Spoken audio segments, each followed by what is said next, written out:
In April 1945, General Patton's Third Army swept through Germany.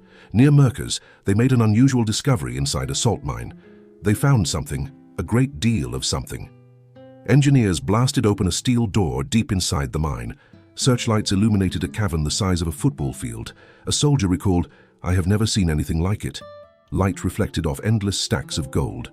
Inside were over 8,000 gold bars, 50 crates of bullion, and hundreds of gold coins. Jewelry, paintings, and antiques lay scattered. Banknotes were stacked like mountains, 250 tons of gold, 2 billion Reichsmark, and countless art pieces. 8 days later, General Eisenhower arrived to inspect the hoard. He stood in silence, gazing at the gold bars. He then turned to his staff and said, "This is the heart of the Third Reich." But this was only a fraction of Germany's plunder. To understand its origin, we must ask, how did Germany pay for the war that consumed an entire continent? Welcome to Finance Traveler, where we explore the epic stories of money, power, and capital across time. When Hitler came to power in 1933, Germany's economy was in ruins. Hyperinflation and the Great Depression caused over 30% unemployment. To make Germany strong, Hitler needed vast sums.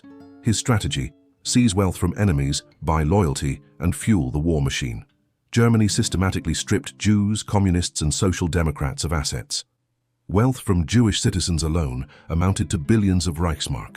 These funds flowed directly into the state treasury, providing critical capital for early rearmament. Germany took control of major banks. This granted power to seize public capital, including pension funds and social insurance. Treasury bills and tax certificates were issued. Social spending was slashed, redirected toward military production. Strikingly, Germany did not raise taxes to finance the war. The War Economy Decree of 1939 imposed a 50% surtax, but only for high earners. Most taxpayers were exempt from direct war taxes. Hitler chose to shield most Germans from the financial burden, preserving social stability and popular support. It was a calculated trade. Use plundered wealth to keep the home front quiet and let the war pay for itself. Between 1933 and 1939, German rearmament spending reached 90 billion Reichsmark. Direct military expenditure accounted for roughly 40 billion. This sum represented 3/5 of the national budget and 1/4 of national income.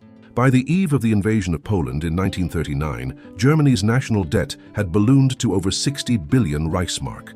Its foreign exchange and gold reserves had dwindled to just 500 or 600 million. Germany was effectively bankrupt, though few realized it.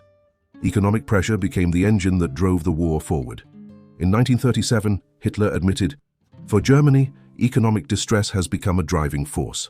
The only remedy worth dreaming of is to acquire greater living space."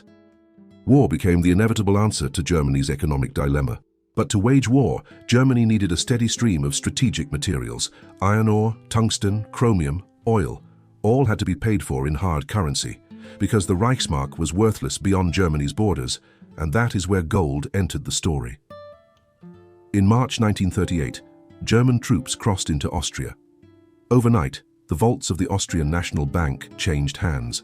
91 tons of gold were loaded onto trains bound for Berlin. In the months that followed, every country that fell had its central bank vaults emptied. This gold became the currency Germany used to purchase war materials. 200 tons of Belgian gold sent to France for safekeeping were intercepted.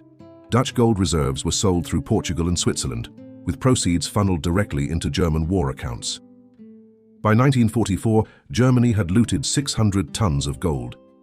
In today's terms, that is worth more than $22 billion. When Germany invaded the Low Countries in May 1940, their gold reserves became prized trophies. Germany seized 205 tons from Belgium alone and 137 tons from the Netherlands. This gold became the primary currency, with which Germany paid neutral nations for strategic goods. After the fall of France, Germany took hundreds more tons from the Banque de France, including gold that France had been holding for Belgium and the Netherlands. But the plunder did not stop with central banks. Throughout the occupation, Germany imposed occupation costs on conquered nations. France was forced to pay 400 million francs per month, enough to cover the entire cost of the German occupation. By 1944, France had paid more than 200 billion francs, equivalent to 1/4 of its national income. These funds, too, were used to buy war materials and sustain the German war economy. Yet even this was not enough. To buy raw materials essential to the war effort, Germany needed hard currency. During the war, only the dollar and the Swiss franc were accepted internationally. The Swiss franc was freely convertible. Swiss banks were known for asking few questions about the origin of funds. This gave rise to one of the largest money laundering operations in history. Germany shipped their stolen gold to Switzerland, depositing it with Swiss banks. Those banks melted the gold down, recast it with new markings, and sold it as Swiss gold in exchange for Swiss francs. Germany then used those francs to buy war materials on international markets. Through this channel, stolen gold became usable war funds. Between 1939 and 1945, Swiss banks purchased approximately 300 tons of gold from Germany, worth about 1.7 billion Swiss francs. How much of that gold had come from the Dutch central bank? How much from the Belgian treasury? How much from other occupied nations? Swiss banks never asked. After the war, Swiss officials claimed they had relied on German statements of origin. But the United States had warned Switzerland as early as 1943 that Germany was selling looted gold. Swiss banks chose to look the other way. Britain also played a role in this global financial system. In March 1939, the Bank for International Settlements transferred gold, valued at £5.6 million from the Czechoslovak National Bank to the Reichsbank. That gold was then sold on the London market. In June of the same year, another £440,000 worth was sold through similar channels.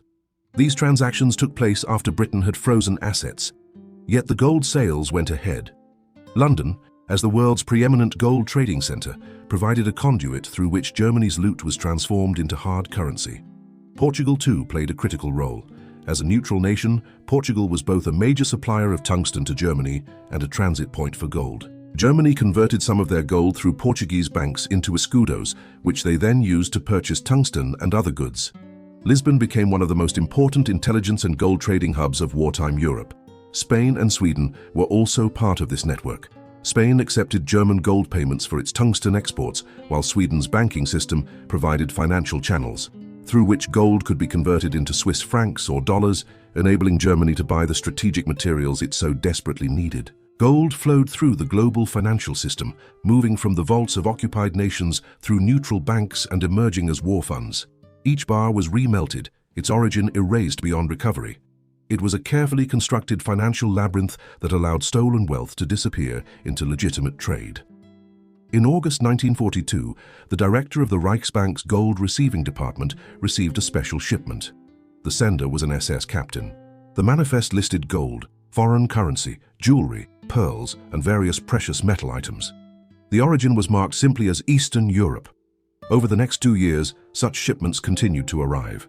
The contents were sent to smelters, melted down, mixed with bars looted from occupied nations, and cast into standard 400-ounce gold bars. No one asked where they had come from. After the war, American investigators uncovered detailed records of these shipments. The gold that passed through this single channel was valued at more than $40 million, or over $360 million in today's money. This represented only a fraction of the personal property looted by Germany. Throughout the war, similar special shipments flowed continuously from Eastern Europe to Germany. Just how vast were these riches? Gold recycling volumes on European precious metals markets spiked dramatically between 1945 and 1947.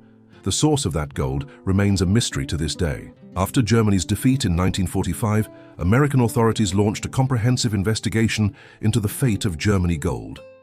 In 1998, a report coordinated by 10 government agencies revealed a startling truth.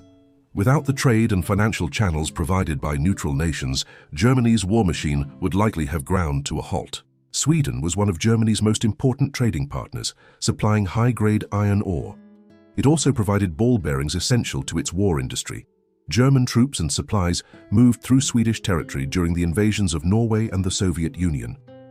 Throughout the war, nearly half of Sweden's foreign trade was with Germany, and Sweden's treasury accumulated vast quantities of gold. Turkey provided chromium, a critical ingredient for armor plate steel. Until 1944, Turkey exported tens of thousands of tons of chromium to Germany, providing an indispensable resource for armored forces. Spain and Portugal supplied nearly all of Germany's tungsten, essential for hardening steel. Without it, tank armor and armor-piercing shells could not be manufactured. Francisco Franco's Spain, despite its nominal neutrality, allowed Germany to secure this vital strategic material. Portugal entered into long-term contracts to supply tungsten to Germany, payment in gold. These neutral nations profited handsomely from their wartime trade. By the time the war ended, their gold reserves were larger than they had been before it began. Germany paid for these trades with gold stolen from across Europe. It was a closed loop. Looted gold flowed to the neutrals, their resources flowed to Germany, and Germany's war machine kept running. In April 1945, General Patton's forces discovered the Merkers mine treasure. It took American forces 3 full days and more than 30 trucks to move the treasure. Among the 8,000 gold bars were those looted from the central banks of Belgium and the Netherlands, and among them too were bars cast from special shipments whose original owners would never be known. In 1998, under mounting international pressure, Switzerland's major banks agreed to pay a $1.25 billion settlement.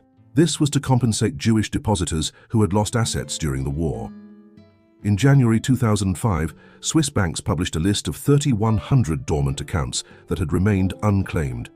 In 2026, the Simon Wiesenthal Center announced another 890 dormant accounts linked to Germany at Credit Suisse, holding assets worth billions. Nearly a century later, the mystery of Germany gold has not been fully solved. The banks that once helped launder that gold still stand in the financial centers of Zurich and Geneva. In that salt mine at Merkers, precious metals were fused together into a single historical footnote. When banks choose not to ask where the money comes from, an entire civilization pays the price. Subscribe to Finance Traveler. We trace the flow of capital across centuries and help you navigate the future with clarity.